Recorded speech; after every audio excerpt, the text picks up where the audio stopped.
Baby, baby.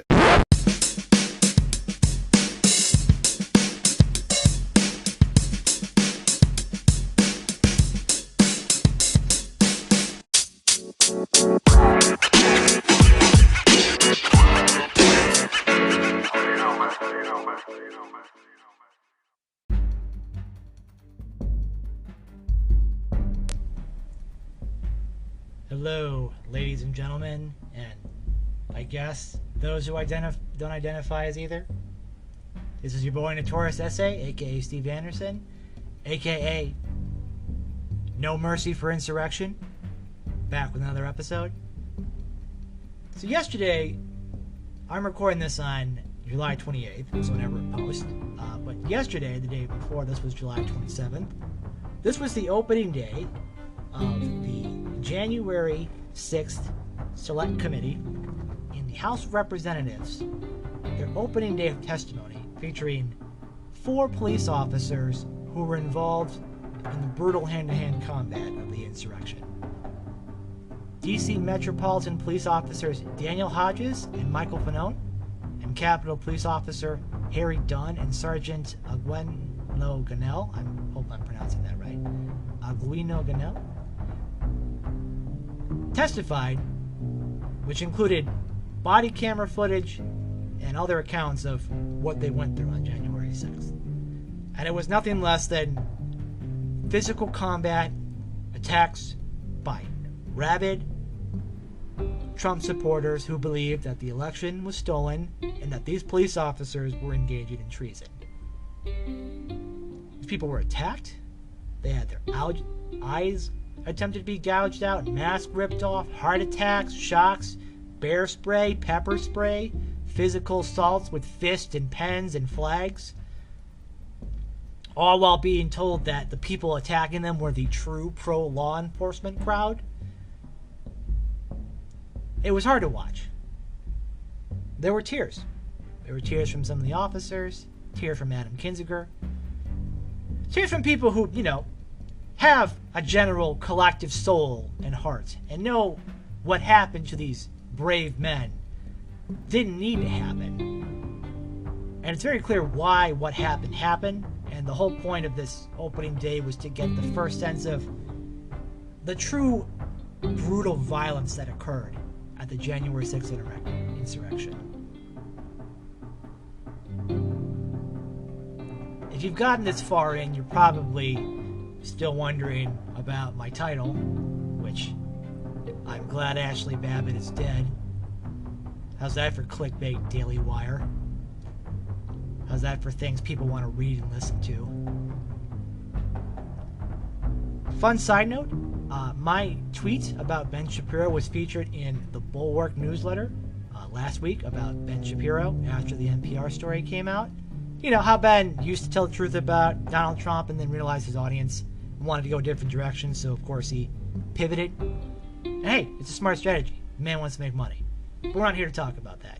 What I'm here to talk about is why I'm glad Ashli Babbitt is dead. And I know, you probably see that headline, you probably see this and think, this is rather ghoulish. I mean, sure, she was an insurrectionist who was part of an insurrection and was killed justifiably by a police officer whom bad actors are trying to name so they could harass them with death threats, even though this officer did nothing wrong. And Ashli Babbitt got exactly what she deserved. So let's do a quick review of the facts.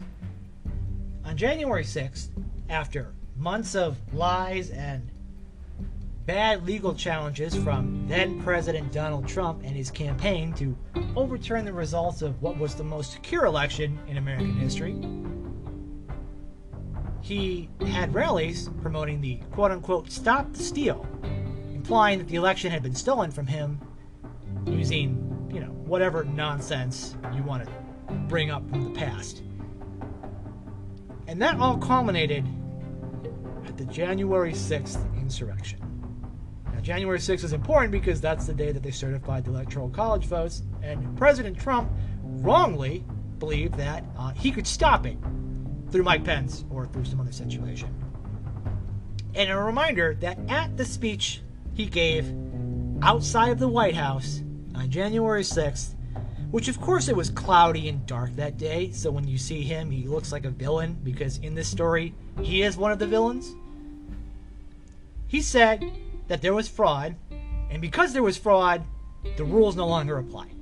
He believed that the other side committed fraud, which they didn't, and therefore his side could do whatever they wanted because the other side had broken the rules, which is Trump's classic both sides, blame everybody, create chaos strategy. And what happened?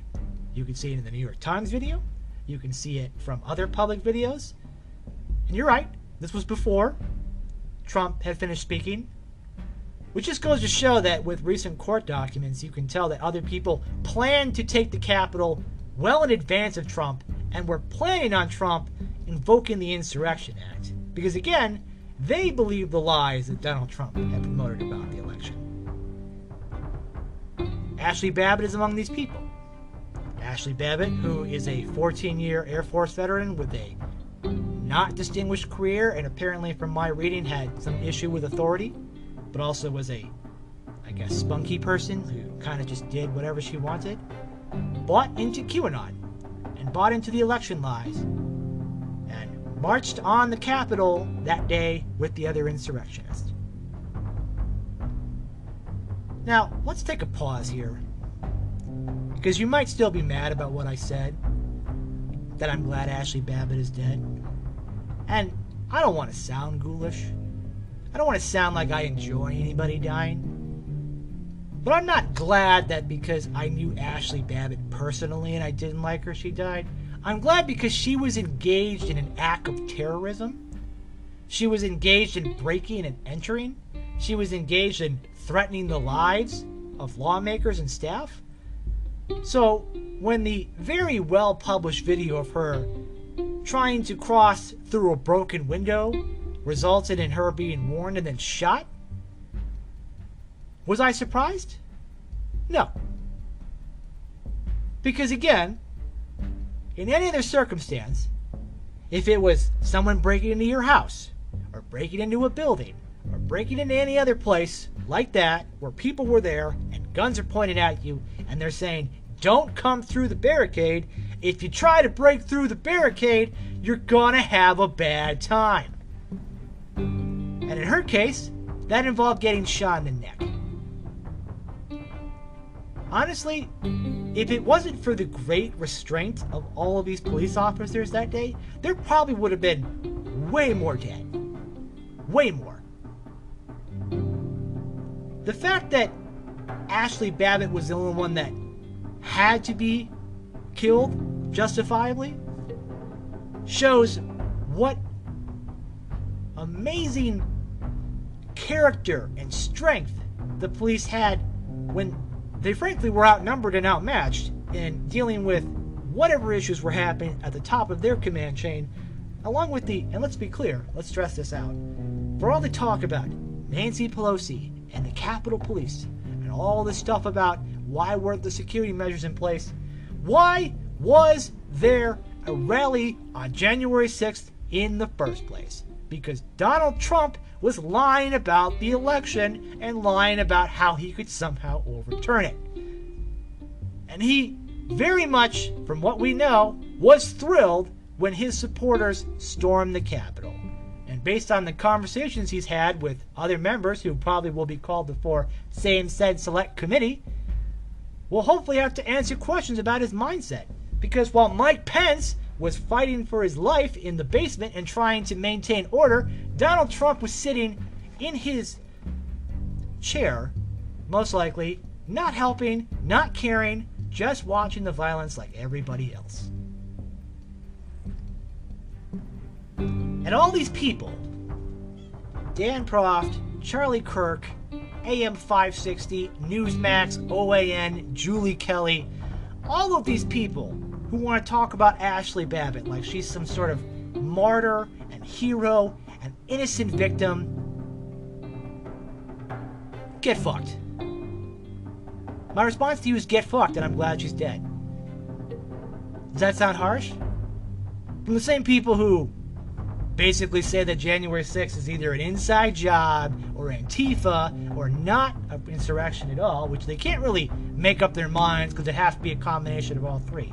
They try everything in their power to make the most simple explanation, which shows that they're wrong, not the case. Whether it's Julie Kelly out there claiming that the FBI is planting the entire thing, or that other people say that Ashli Babbitt didn't have to die, bullshit. Ashli Babbitt was a grown-ass woman who served in the military and should have known better, and when she crossed through the barricade, she had it coming. You may have heard a small meow in the background.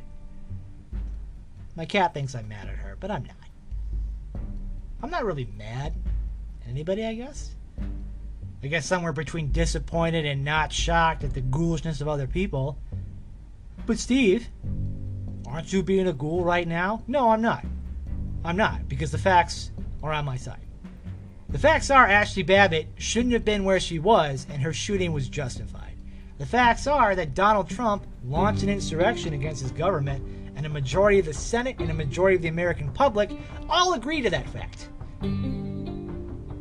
The fact that he is still somehow the kingmaker in the Republican Party despite launching a terrorist attack with his name branded all over it,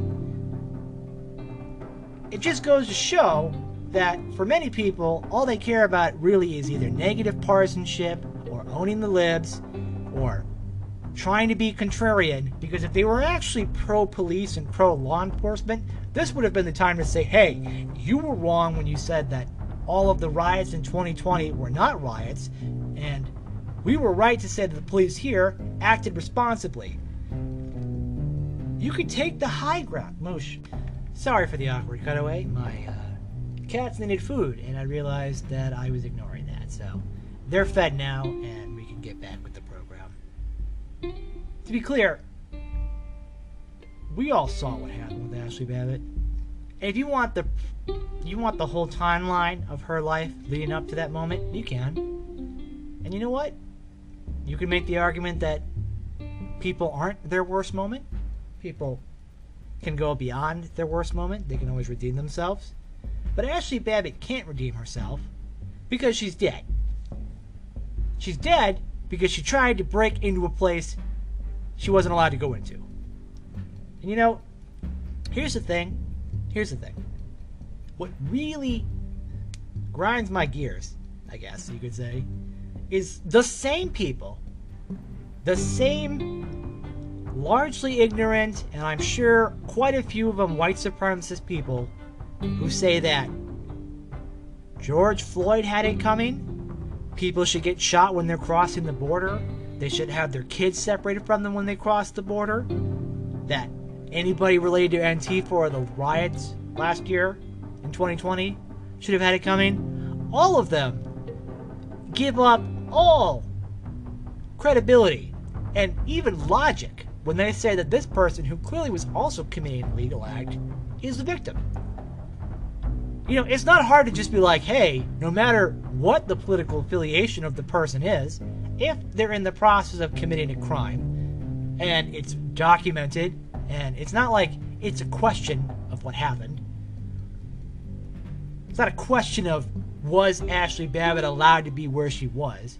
It's not a question of, is breaking through a window in the middle of a violent mob a sign that you may be a danger to the other police officers around?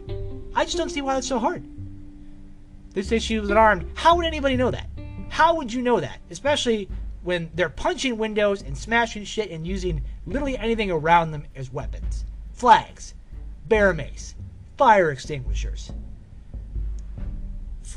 The American flag was used to attack people.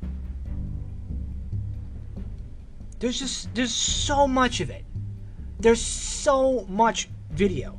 If you go through, whether it's the 40 minutes in the New York Times, whether it's the hours on Parler, or whether it's all the clips that are being released by the Department of Justice and their prosecutions, it's the most documented crime in history.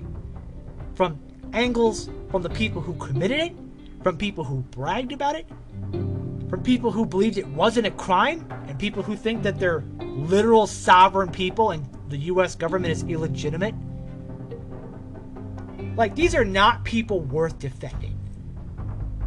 Ashli Babbitt isn't worth defending because Ashli Babbitt was a grown-up. When grown-ups make bad decisions and take gambles with their lives and they lose, that is the risk that they took. Ashli Babbitt could have stayed home. She could have just tweeted. She could have stayed outside of the barricade. She could have not tried to break into the window. There are many times when Ashli Babbitt could have walked away from the situation and still be alive today, but she didn't. She didn't. She made a conscious choice, and the officer who had to do his duty had to do his duty. And no one cares about that officer, the PTSD that comes from having to justifiably kill somebody. You know, when it happens in Chicago and when it happens anywhere else, all they ever want to talk about is how police are treated like shit. And in many cases, they are. In many cases, the police officers are untreated fairly. And even now, the same people who were talking about 2020 and talk about this, they don't even check to see, if you were consistent, like I was, saying that riots are bad regardless. Everybody thinks I'm the one accusing them of saying all cops are bad or excusing it, which I'm not. I've been consistent, which is why I feel like I get to say I'm glad Ashli Babbitt is dead. Because people who try to, break into the federal courthouse in Portland shouldn't do that, and they should be arrested and prosecuted. People who break into stores and steal stuff, they should also be arrested and prosecuted. For all the people saying, why aren't we investigating the 2020 riots in conjunction with January 6th? See, here, let me give you a really, really basic definition of something called jurisdiction. And I know for a lot of you who are not legal experts, and if you're listening to this in good faith and you don't know what that is, understandable. But if you listen in bad faith and you're trying to just yell at me, you're wrong. Jurisdiction means that depending on where a crime happens, certain agencies are responsible for investigating it. So, for example, if, let's say, during a riot in Kenosha, somebody breaks into a store and steals something, the Kenosha Police Department should be there to investigate it. It doesn't necessarily become a federal issue, and even with the whole federal government prosecuting riots, there's a whole little bit of a convoluted backstory there. But it's not as if this didn't happen on federal property, right? This wasn't some random building or some park in the middle of the day. This was the U.S. Capitol building, which was in the middle of official government business. And again, reminder, the official government business they were doing was certifying the election results from the other states, which many people in my political party cynically and opportunistically decided to vote against based on concerns of election integrity with zero evidence supporting it.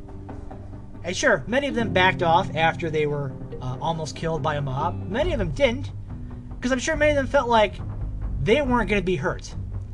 I'm sure many of them thought that if they know who I am, they'll walk right past me. They'll go get Nancy. They'll go get Elon. They'll go get AOC. They'll go get the people who are the real problem. But if I'm Madison Cawthorn, or if I'm Marjorie Taylor Greene, or one of the other fucking idiots out there who's probably also a white supremacist, I'm not going to get hurt by those people. In fact, I'm encouraging those people. People are disgusting. People are sick. And the fact that they're in Congress right now walking past the same officers who they're saying started the insurrection, again, no wonder they're having trouble recruiting people.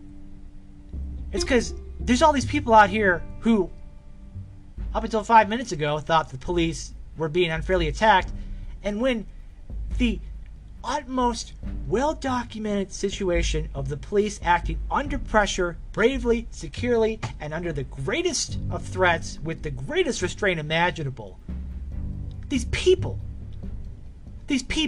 who are liars, opportunists, and racist in many cases, they either want to give the impression that Donald Trump is somehow the victim in the story, which he's not, or they want to give the impression that Ashli Babbitt is the victim in the story, which she is not. The victims are all the staffers who got the fuck scared out of them by a violent mob that broke into the building. The victim is the cops who were punched and gouged and sprayed, who still have to deal with it. And there are so many people around who act so tough, who talk about how they never cry. You don't cry in Congress. You don't cry when you're a cop. Like, these same people act so amazingly tough, but if you ever got in their face personally, they would immediately quiver. You know why? Because they're weak. Because they're weak. People like Julie Kelly is weak. She's a weak-minded person who, honestly, after learning about her, I feel like she's intelligent. Which means that she's not stupid enough to just say things that aren't true, which means she's calculating and lying about it. And I'm guessing, this is my thoughts, she's probably a white supremacist. Can't prove it, but she does write for American Greatness, which has a lot of white supremacy stuff in it, and the Claremont Institute has gone in a very racist direction. All of this is on the Bulwark, feel free to check it out. It's real. And she's always putting up nonsense on Twitter, which she blocked me, so I guess I can't really see it anymore, but you know, she'll post lots of nonsense, like Officer Michael Fanone, the guy who had a heart attack and thought he was going to die. She called him a crisis actor. Like, fuck you, lady. Like, fuck you. Fuck you, Julie Kelly. I hope you're listening to this, and I hope you know you live in Orland Park, and I hope you know your husband is a lobbyist who lobbies on behalf of the Illinois State Police Merit Board. So he's taking money from police to lobby for them, and you stay at home and write articles about the cops? Get fucked, you dumb bitch. Is that too crass for you? Should I sophisticate it for you a little bit more, lady? Talking about coups when Trump was impeached the first time? You know what? That's Julie Kelly. Whatever. She's a piece of shit. Charlie Kirk also talked about Ashli Babbitt. Also somehow decided to be the speaker for the Northwest Suburban Lincoln Day Dinner event, which is the big Suburban Day event. And I'm already mad about it. I'm not going. I've already talked about it. And Charlie Kirk has just proven that he's a piece of shit the entire time. And I kept asking myself before I started recording this, what is the point of me making such a controversial and bold claim about being happy or glad about a person dying? It's because there's so many people who just so blatantly lie every single day and say horrible, terrible things, and they get other people to agree with them. And you know what? Sometimes we do need really hard truths to be expressed. And the fact that I keep hearing that Ashli Babbitt was martyred and that she didn't deserve to die from people makes me realize that either they don't know the facts, or if they do know the facts, they care more about a white woman being killed than they care about the lives of everybody else that she was threatening. Fact is, she was part of the mob. She decided to break through a window. The gun was pointed at her. She had what was coming to her. That's it. That's the end of the story. George Floyd didn't deserve to die. But you would be amazed at the amount of people who spent hours trying to see the same exact recording of a man being suffocated to death by a police officer with a knee on the neck, who made every possible rationalization for this not being what it was, which was a murder. And these same people see a justified police shooting, and they say that is a murder. Despite full evidence, despite full aware of the circumstances behind it, and despite the investigations of both resulted in Derek Chauvin being sentenced to prison and whoever shot Ashli Babbitt to be cleared of the shooting, all of a sudden, no. All of a sudden, Derek Chauvin is the cop who got railroaded, and this guy who shot Ashli Babbitt is a murderer. What's the primary difference here? What, I can't quite put my finger on it, but I wonder what it is that when a black man was murdered on camera by a police officer, they decided to defend the white police officer. But when a white woman is killed justifiably by the police on camera, all of a sudden the white woman is the victim. We have to know about why the cop did what they did. It's, it would be, if it wasn't so obvious, it would be shameful. It's just, my brain hurts. I think about it, and every time it comes up, and every time we see new footage released, and we show people saying, where's the footage? And when they release more footage of people attacking cops, they're like, well, release all of the footage. As if they're going to find some magic bullet in there where it shows one cop throwing a flashbang grenade into the crowd, and that's what caused him to charge. Or the other bullshit narrative, which is that there were FBI operatives in the crowd that actually got it going, which is fucking ridiculous, right? Absolutely fucking ridiculous. If you want to take the case of Gretchen Whitmer, which is a totally different thing, and a whole bunch of legal issues are associated with that, read the BuzzFeed news story about it. Read the other coverage about it. I really hope they get some of those people, and I really hope that the government doesn't fuck this up, because when it comes to these right-wing militias, they've had more trouble trying to get them convicted and held accountable because, you know, for whatever reason, people either support them or the government can't make the charges against them, or they've made a mistake in some process. Right? That's not what this is. This wasn't they try to, you know, arrest people who are plotting something, right? People plotted something, a bunch of people showed up, Donald Trump lit the match and said, go to it because the election was stolen. To this day, Donald Trump believes it was stolen from him. You want to talk about Joe Biden being in a state of mental decline? That man thinks he won the election. That man lives in a totally different universe than Joe Biden. Say what you want about Joe Biden having a stutter and making some small steps. Donald Trump's grasp on reality is tenuous at best. The fact of the matter is that anybody still defending him after all of this either doesn't care about the facts, doesn't care about the advancement of the political party as a whole, and only cares about making people they don't like angry. And not only that, it's about, as Jonathan V. Last said in The Bulwark, which I thought was very crucial, is that they were never really pro-police. They were pro-violence against people I don't like. And when it's black people and all those urbanites, because for some of these people it's still 1960s suburbs thoughts, those are the people that deserve it. But the white people, the good white Christian people, no, they would never commit a violent insurrection and attack cops, and if they did, it was because either the cops started it or it was Antifa. And it's like, you know, you can tell when somebody knows they're wrong and they do everything in their power to avoid responsibility and avoid the facts. Because if they admitted it, perhaps they realized that there may not be any coming back from it, because they would have just abandoned all of their hypocrisy that they've already invested so much in. And they decided to say, you know what? It's got out of hand. Clearly there were people who planned in advance of this event for this to happen. There were people who just jumped in and attacked people. It doesn't matter. Barricades were crossed, lines were crossed, punches were thrown, and cops had to defend the Capitol.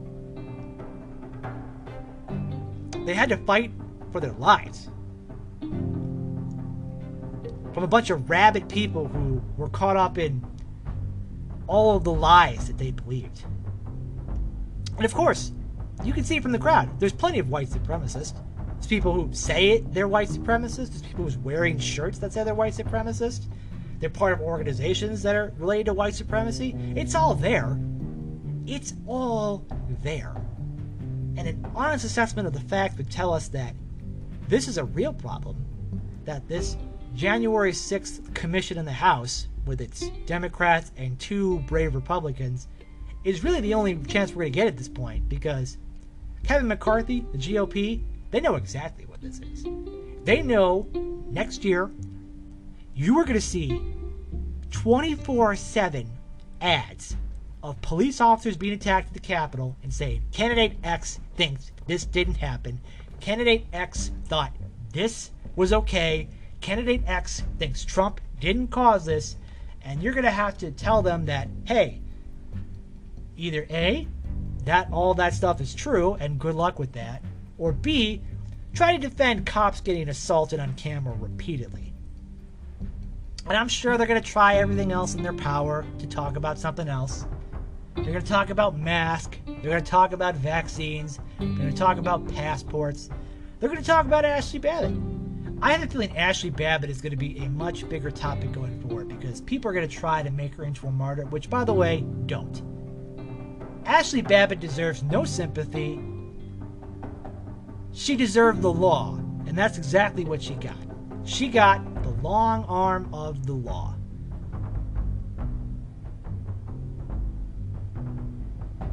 Good on the police for defending people. I'm sorry that police officer had to take someone's life. I'm sorry that officer probably is still going through therapy and treatment. And I'm sorry that this same officer is seeing people who very much brag about their support of cops all of a sudden question this officer because the person that was killed looks like them and thought like them. And they think it's advantageous to them to put a domestic terrorist up and say this person was killed wrongly. It's disgraceful. It's a disgrace.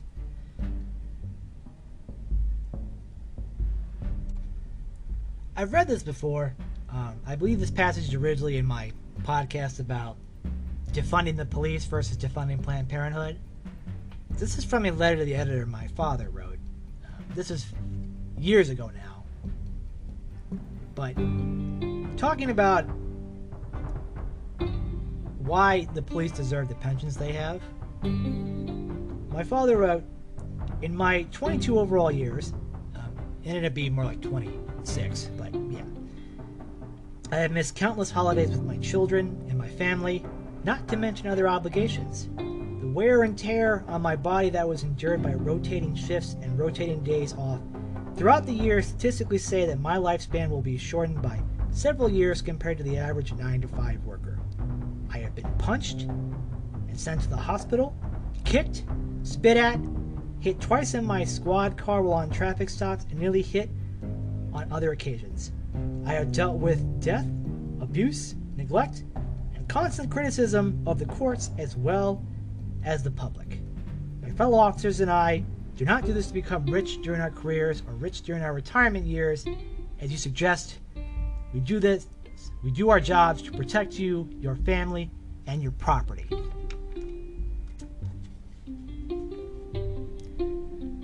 So I take it personally when people say what happened didn't happen or the cops caused it. Blue Lives Matter will no longer be associated with the Republican Party. Being pro-cop will no longer be associated with the Republican Party because they have the most documented crime in history showing still the GOP's preferred presidential candidate launching an insurrection against the government, which resulted in hundreds of cops being injured and all these cops testifying. And the people that you have up there questioning them, not the people in the committee, but the Julie Kellys and Charlie Kirks and Dan Profts and Amy Jacobsons and Newsmax and all these other gross, disgusting people who were pro-cop until it became politically inconvenient and then decided to pander to their audience. You know, it just goes to show you, a lot of people don't really care about the truth. People say they care about the truth. People say they care about an honest assessment of the facts and telling it like it is. Up until they either have to disagree with their audience, they have to disagree with a close person they know. And I'm sure a lot of people had to deal with the implication that we are pro-police, we are pro-law and order. That is why I voted for Donald Trump. And then when Donald Trump launched an insurrection against the government and made all these bullshit legal challenges through the election, a lot of people were put in a position where they had to decide to stick with people that they knew and trusted and had been around for years who were misled or lying, or they could tell the truth and face the consequences of the ostracization that happens. Because let's face it. The Republican Party is in an identity crisis moment. It's been like this for a while. It's been like this pretty much since Obama. They've been trying to figure out what to do, and it basically just became the series of being the opposite of Obama, and it turned into Trump, and then it turned into defending Trump all the time. And it turned into a platform where it was just, we're just going to do whatever Trump says. And even after an election he lost, and even after they lost the Senate because of his electoral lies, and even after a domestic terrorist attack on the U.S. Capitol, people still want him to be the president. Either because they have a complete lack of understanding of reality, or they're charlatans and they know exactly what's happening and they're making money off it, or they truly think that they'll be above all of the chaos that comes with it. And they can just say, they'll talk about Joey B having dementia, which he doesn't. Sure, he's got a stutter and he's old, he might slip up here or there. But to be clear, what you're implying is that the other guy should have voted for is in a better mental state, and it turns out his mental state is not only worse, it's in a completely different reality, and he's also a perpetual liar. So, the man personally is worse. So no, that's not going to work. They need to have a real message. The GOP needs to have a real message going forward, which says that, you know what? Donald Trump happened. We can't, pretend it didn't happen. We can't pretend that, a large group of people that we trusted over the years, turns out a lot of them either didn't believe what they said, or were actually racist and crazy the whole time, or maybe the pandemic broke their brains and they decided that they think that the Democrats are such a threat that any attempt to hold Trump accountable is a coup, and then when Trump throws a coup, that's because the Democrats already did a coup. It's such a way to be cynical, and for a way to never admit that you're wrong, or that you can never be out of power, or that you can never be in the minority of any kind, whether it's a political minority or a ideological minority. That's a lot of part of the trick, is that these people believe that they are the majority in America, and when the silent majority, again, the people that voted for Joe Biden, speak out, they're like, nah, it's not real. They see Joe Biden has a small town hall, because again, it's in the middle of a pandemic and people have stuff to do, and they're like, oh, look at how empty it is, but 81 million people voted for him? Yes, because we all have stuff to do. That's what they don't get. A lot of these people believe that because they go to Trump rallies, and there's a lot of people there, this is how it is all over the country. And they believe that every single person who voted for Trump is ideologically committed. And they're not, right? A lot of people just voted for him because they thought he was the Republican candidate, or that they live in a red state, or whatever. And he lost, and they moved on. The idea that you're going to get all 74 million of those people back out again to vote for the same guy with everything that's happened, it's a fantasy. It's a fantasy that they're portraying because they don't want to deal with reality. Which is interesting, because the same people who say facts don't care about your feelings, and fuck your feelings, and we're raising a generation of soft people who call Simone Biles and these cops soft. Charlie Kirk's out there taking pain meds because he hurts from sitting down, but he's calling Simone Biles weak. Fuck that guy. Fuck that guy, and I am super disappointed in my party for inviting him to speak at our event. Fuck Charlie Kirk. That guy fucking sucks and can get fucked. Look, this isn't really a organized episode of any kind. This is more so just me ranting about it. But look it up. If you're not sure what I'm talking about at all, if you're like, who's Ashli Babbitt? Google it. Ashli Babbitt, former Air Force veteran, undistinguished career, QAnon conspiracy theorist turned insurrectionist, and was killed by police because she was breaking the law and being a threat to the police and to members of Congress. It doesn't get much simpler and basic than that. And I'm sure we tried the whole "it's sad what happened to Ashli Babbitt" thing, but these same charlatans have taken that sadness and turned it into, well, she's a martyr and she was murdered wrongfully. No, she wasn't. And if it requires me saying I'm glad she's dead, and for this to get attention, to get the facts out, then I'm glad she's dead, and I'm glad I used the headline. I don't feel sad at all that Ashli Babbitt's dead. At all. I don't believe in the afterlife. I don't believe there's any kind of divine judgment on Ashli Babbitt. I believe Ashli Babbitt's dead. I believe Ashli Babbitt could have had a long, prosperous life and career. It sounded like she was having troubles with her pool company. And you know what? With COVID, and if you owned a business, I imagine the stress on it is immense. And you feel like you get conflicting messages about masks and what you can do, and the economy's down. I get it. But it doesn't give you the right to break into buildings. It doesn't give you the right to storm into areas where you're not allowed to be in. And it doesn't give you the right to believe nonsense and act on it and act like nothing's going to happen. These people, they gamble with their own lives and then act like everyone else should look out to them.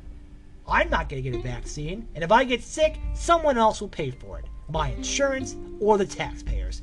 Or they'll die, which seems to be happening quite a bit. I'm glad Ashli Babbitt's dead because there needs to be a pushback against this kind of selfishness, against this kind of arrogance, and against this celebration of stupidity, because we think that being part of this team is more important than the ideas and the laws and the rules and the Constitution that we all, at least most of us, profess to care about. And when I took an oath, when I joined the census, I meant it. And you know what? Lots of people take oaths, and they seem to obviously not care about them. Police officers took oaths, and they stormed the Capitol. Members of Congress took oaths, and they voted to decertify the election. They could have had different, more fair investigations, but they chose not to because they know for a fact that if they go into this, they're going to anger Donald Trump, and they're going to anger the people that like him. And since right now, that's the plurality, or I guess the majority of the Republican Party, the 30% of us who are left have to deal with that. And by the people who are actually willing to translate that into action, it turns into Liz Cheney and Adam Kinzinger. Who, by the way, kudos to them for showing up, for talking to the police, for telling it like it is. Because that's what we need.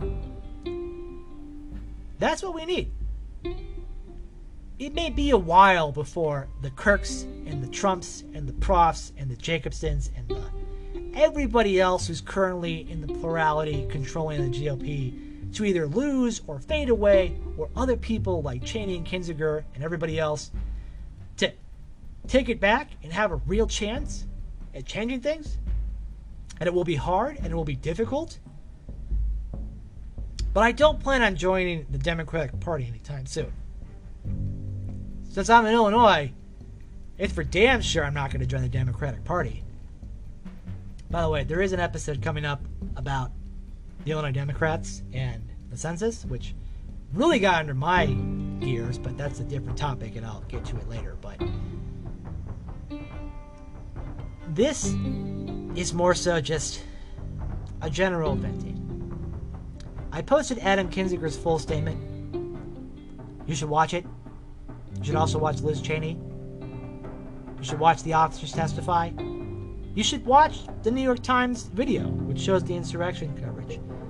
You should read my article, Faces of the Insurrection, to show the clips that I put of certain people who are terrible and reflective of, let's face it, a large number of people who are there.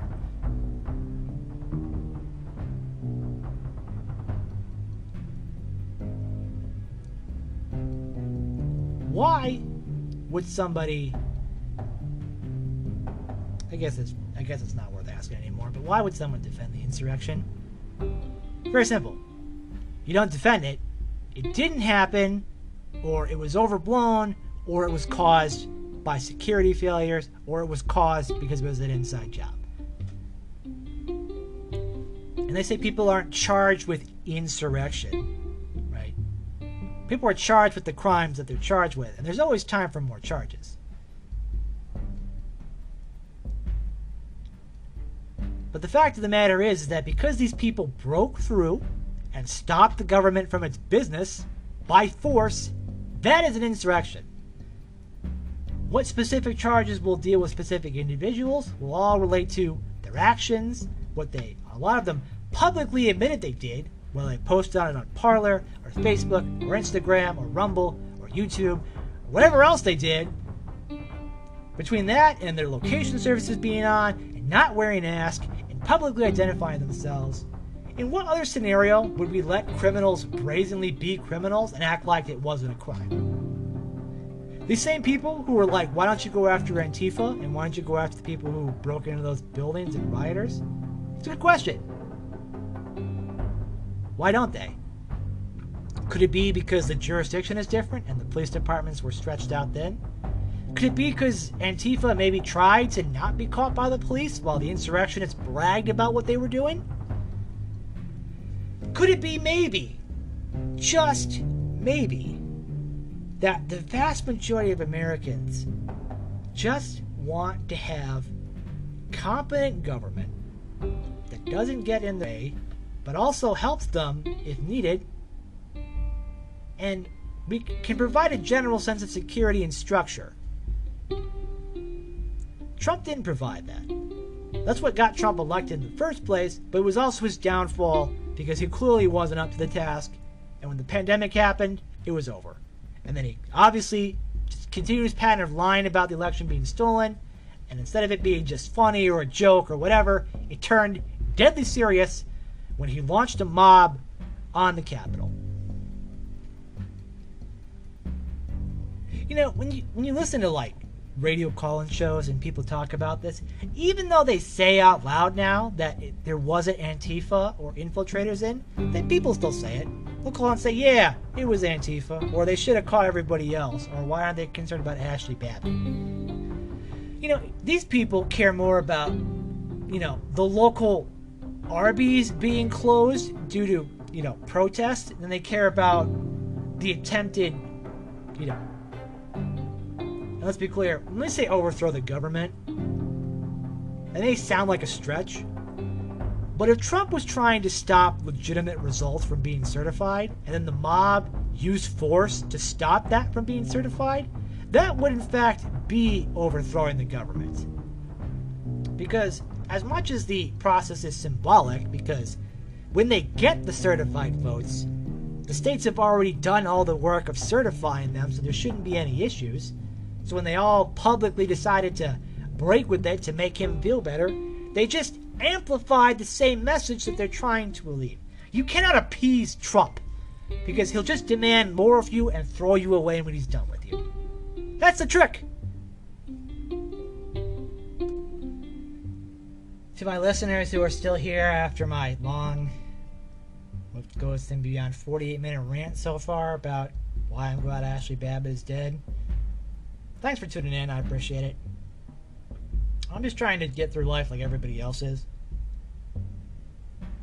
And it's very hard when the things I want to do are being complicated by people who are liars, charlatans, grifters, brazen opportunists, who cloak themselves with flags and patriotism and say that I'm the patriot because I'm questioning if COVID exists and if the election wasn't stolen. You're the fake Republican for acknowledging reality. Because even though I talk about how facts don't care about your feelings, at the end of the day, I'm a selfish person. And my feelings are what matters. And my feelings don't care about the facts. If you're one of those people, then I'm sorry. But I'm not sorry. That sounds like you took the information available and you made a reckless decision.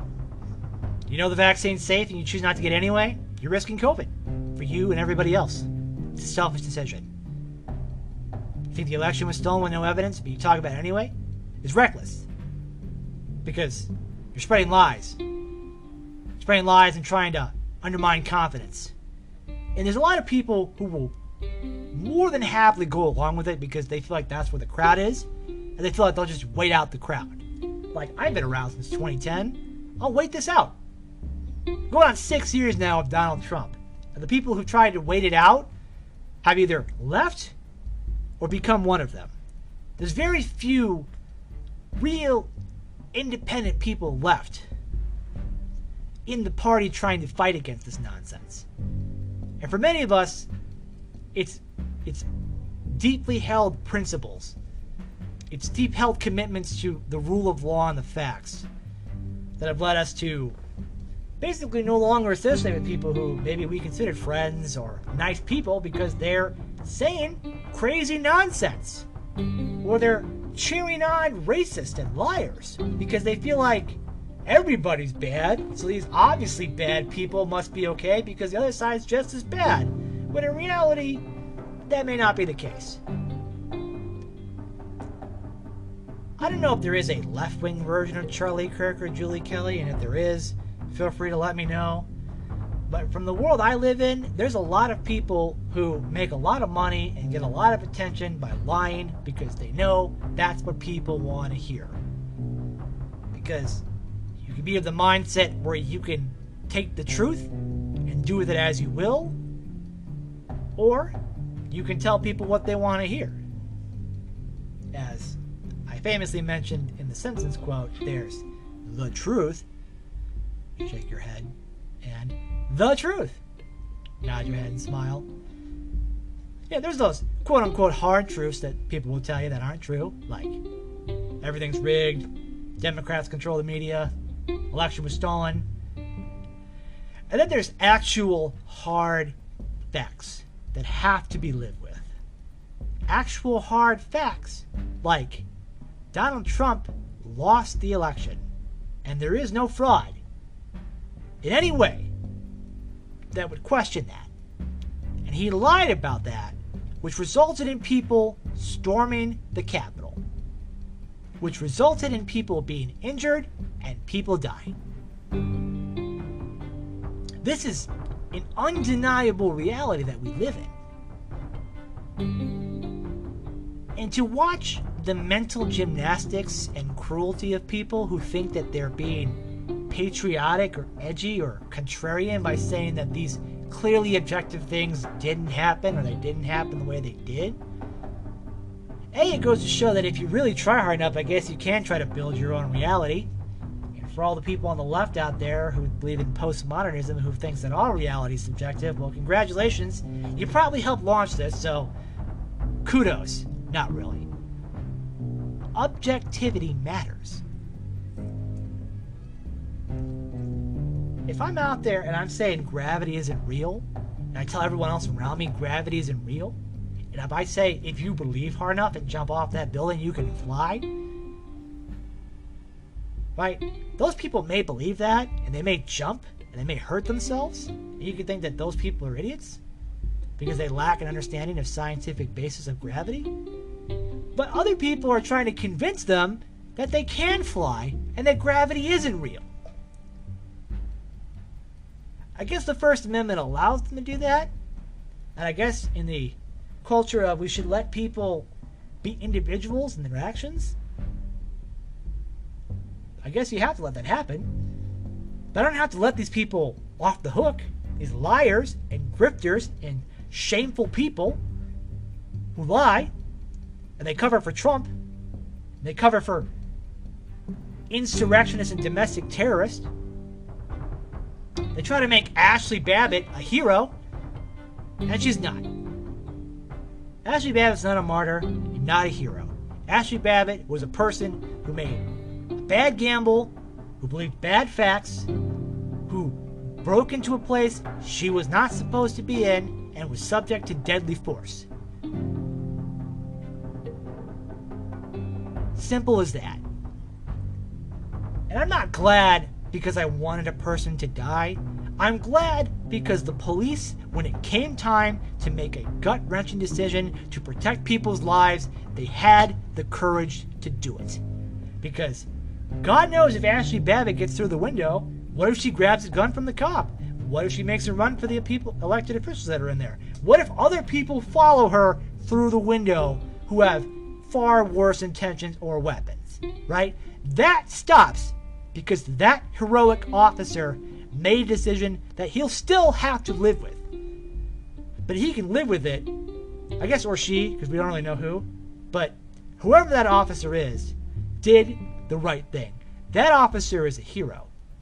In the same way that we don't really know, I guess at the time we didn't know who shot bin Laden, but that changed later on. Perhaps eventually, if that officer is named eventually, I'm sure that officer would unfortunately be subject to bad attacks, but just know that that officer is a hero. That officer deserves nothing but kudos for making that decision. I'm glad Ashli Babbitt's dead because I'm glad the insurrection failed. I'm glad Ashli Babbitt is dead because it's a reminder to people that there are limits to what you can do. And you can believe nonsense and break laws all you want, but when it comes to threatening people's safety, there is a fucking line, and she tried to cross it. And that line was a barricaded door and a broken window punched open by a crazy sovereign citizen who thinks the US government isn't real and thinks the court system is a giant fucking joke. Look it up. Look it up. The kid punching the window is a sovereign citizen who literally doesn't believe laws apply to him. And Ashli Babbitt decided that these are the people she wants to be with. She wanted to march with these people. She wanted to march with racist and ignorant liars and people who thought the election was stolen. And you know what? She wasn't one of those peaceful protesters who stayed outside. She went in the barricade. She went through. She tried to break in to a business. Sorry, not a business. She tried to break in to the offices, which again, not allowed to do. If it was anybody else, in any other circumstance, breaking into any other place, we wouldn't be having this discussion as to whether or not it was justified shooting. But only because it was a white woman, and there are racist white supremacists and Trump supporters who want to make this an issue, they're going to try to make it an issue. They're going to try to unmask the officer who did it, to subject them to death threats and harassment. They're going to try to paint her as an innocent victim, and they're going to try to say that she's a casualty of the Democrats stealing the election. It's fucked up, and it's wrong, and it's gaslighting of the highest affair. I'm going to keep saying it. I'm glad Ashli Babbitt is dead. Because if Ashli Babbitt had to die to save democracy, then I'll take that trade every single time. If Ashli Babbitt had to die so that we could stop the insurrection from going into these places, if Ashli Babbitt had to die so that the alternative was that Mike Pence didn't get killed by a mob, then I'm glad Ashli Babbitt is dead. Because it could have been far worse on so many different levels. And the fact that the only person that had to be killed by the police was Ashli Babbitt shows that they showed great restraint. And you know, these same people who talk about Ashli Babbitt, they don't talk about Roseanne Boyland. The other person who died, she was crushed by the mob that was trying to break through the police barricade. She was crushed by the mob that was assaulting cops with bottles and bear spray and mace and flags and whatever else they could find to throw at them. They're not out here talking about poor Roseanne being trampled to death by their own people, because that would be an inconvenient narrative for them. No, it has to be Ashli Babbitt, because Ashli Babbitt was shot by a cop. And even though everything we've ever said leads us to indicate that we generally trust the police when it comes to these shootings, this scenario, which involves me defending Trump at all costs, means I have to defend an insurrectionist who broke the law, who should have known better. Shame on all of you. Shame on anybody who calls Ashli Babbitt a martyr or a hero or a victim. Ashli Babbitt was a criminal engaging in crimes.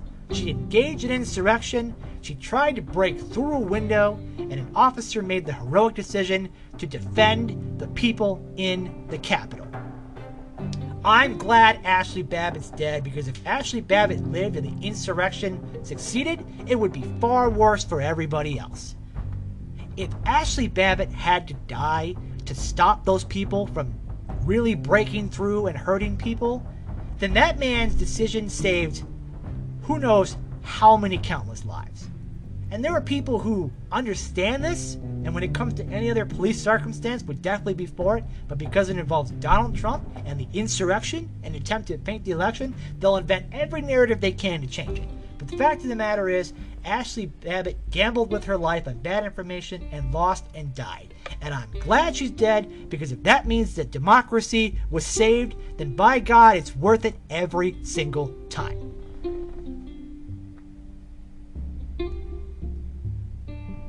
Till the next time, folks. Take care.